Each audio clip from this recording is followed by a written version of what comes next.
So I think we can start. Uh, Today's topic is development and regulation of drugs, and the uh, recent research have been shown that most of the drugs are, uh, were developed in were initially uh,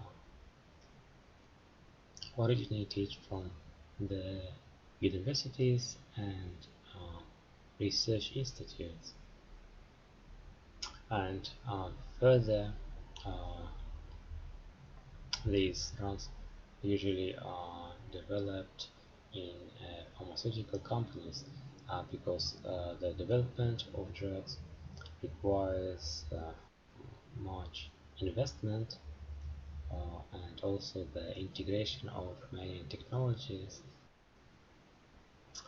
and the only companies that can manage that are pharmaceutical companies. And the usual study of a new drug begins from the uh, animal research. So the drugs first, uh, first of all, the drug is tested on the animals, and that maybe screening tests, and also the in vitro studies are done uh, after the uh, synthesis of the compound is known, and the formula is optimized for the uh, efficacy, selectivity, and the mechanism of action is identified. So these are preclinical studies, and usually they take several years, up to 4 years, and uh, this, uh, these studies are targeted to identify the toxicities of the drug and also to identify the uh, minimal safe dose for the studies on humans. Uh,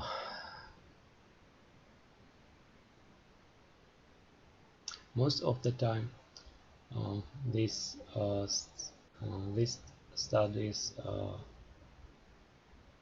are uh, uh, all financed by the pharmaceutical companies because they usually apply a patent for the chemical substance, and then they start to uh, a screening process to select the most uh, promising compounds from the uh, supposed pattern. So this uh, this can be one substance or several substances that are more promising in the testing, and then selected the best one will go for the clinical testing. And before starting the clinical testing, the pharmaceutical company should apply an investigational new drug application to the government, so reporting about the uh, type of the clinical trials they plan to make, so and the place, the physicians that will make this, the names of the physicians that will make these studies, and also the source of support, financial support, and uh, everything about the uh, clinical, clinical trials is reported for the government authorities, so that it can be used later the um, for the improvement of the drug. So clinical trials are divided to four phases, but first three phases are very important. And phase one is done on healthy volunteers. That is usually a small group of the people uh, that will test the uh, drug the first time, and the purpose of this test is uh, uh, to evaluate the toxicity of the drug on humans and the pharmacokinetic properties of the drug. The volunteers are healthy, so that is why at this stage we cannot yet assess the efficacy of the drug, but uh, we can only access the adverse effects. So some adverse effects usually are seen in this phase 1, and also the safety of the drug and its pharmacokinetic properties are evaluated. So this is the phase 1, and usually it takes about no more than 1 year, and it's pretty small uh, uh, clinical trial. Is not necessarily blinded, and usually it's not blinded, uh, uh, and pretty easy to carry. So and then after the phase 1, if the drug is safe for the humans and uh, no potential harmful adverse effects are reported, then it moves to the phase 2. This stage, and the drug is tested on patients with the disease that drug is uh, reported to be beneficial on. So, and this group is usually larger, about 100 patients, and takes place in a hospital. Usually this is an institutional hospital or hospital of the university, and uh, the clinical trial is carried out by the trained clinical uh, investigators, so the clinical pharmacologists that are specially trained, and the main goal of this clinical trial is to assess the efficacy and of the drug, uh, and to also to, to um, evaluate the adverse effect in the long term. So and usually this type of clinical trials are double blinded or at least blinded, so to make sure that the reports are not biased by the errors. So after the phase 2, then the drug will move to the most important uh, phase 3. And phase 3 should be double blinded, and that is required, and also it's usually placebo controlled, and some other third drug is used to compare the efficacy of the current drug.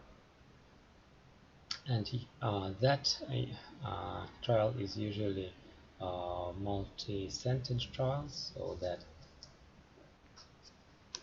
takes place in different hospitals and uh, inclu includes at least 1,000 patients, but usually it's about 5,000 patients. So this is a full-scale clinical trial. So it's double-blinded, placebo-controlled, and usually multi-center trial. So this type of the clinical trials is usually give more reliable results, and is considered a gold standard in a clinical trial. So at this stage, the main question is if the drug is to confirm the uh, results that obtained at phase 2 at a larger scale of the population, so to make sure the error is lower. So because when on small group there is the error can make the results not uh, reliable, so no one will believe that the drug is efficient only when we test it on small number of patients. So and usually at phase 2 it's also determines how many patients will take place on phase 3 because the variation of the data is seen in phase 2 that allows to select the uh, to select the power of the uh, design of the clinical trial, and so uh, and depending on the power, the number of patients can increase, so up to 10,000 patients. So the more patients take, uh, the more patients participate in the clinical trial, the more powerful will be results. But also the increase in the number of patients will increase the cost of the clinical trial. That is why pharmaceutical companies try to make it cost less, so they can save on the clinical trials, on the assessment of the safety of the drugs, because they are usually not interested in the measuring the safety of the drugs like adverse effects, because the more adverse effects are reported, the less attractive the drug will be at the marketing. So that is why most pharmaceutical companies are not interested uh, in the large clinical trials. So, however, they have to make them to prove their efficacy.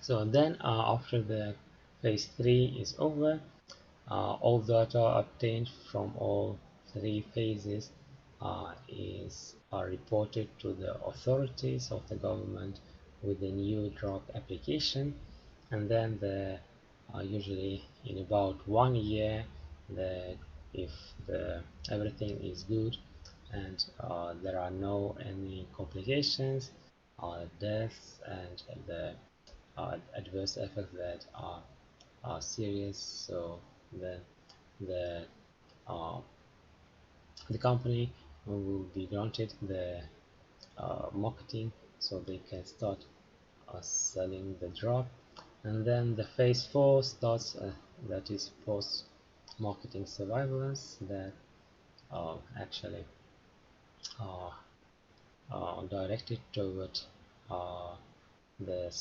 search of a new adverse effects uh, and long-lasting long-term adverse effects, and also uh, for the further improvements uh, in the dosage, and the efficacy is also evaluated. So at this stage, the pharmaceutical companies usually make the most of the income until the patent expires. That is usually 20 years after filing an of application for the patent. Because after this period, after 20 years, the generics become available, and that decreases the price of the drug because of the uh, economic regulation. So uh, and the uh, because any company that can file a abbreviated new drug application, so it's abbreviated NDA, and then start marketing this drug. So this is how the new drugs appear in the world, in the modern world, and usually that takes about uh, 10 years. It's from 10 to 15 years, and requires huge investments up to the trillion USD for the development of the drug, uh, and this large amount of investments usually uh, uh, is only uh, available from the pharmaceutical companies that are interested in the research and development. So that is why usually done by the large pharmaceutical companies. So uh, that is the reason that all the new drugs in the modern world are only invented and discovered by the pharmaceutical companies, because the investment is huge, and also the process is very complicated, and requires many steps, and there is much that can go wrong during this process, and not all the drugs will uh, reach the market. Usually only two of the out of the 10 drugs will be bestsellers and will return the investment, so and make will be a profitable drug. So like most of the drugs are unfortunately will lead to the loss of the uh, income. So and that is why uh, companies have uh, to make about uh, about 5 drugs at least to make one successful. So that is why there are high risk of the losing the investment, and that is why uh, except pharmaceutical companies, no any other company will invest uh, money for the research and development of the drug. So that is it for today. Thank you for your attention, and see you next week. Bye bye. Thank you. Goodbye.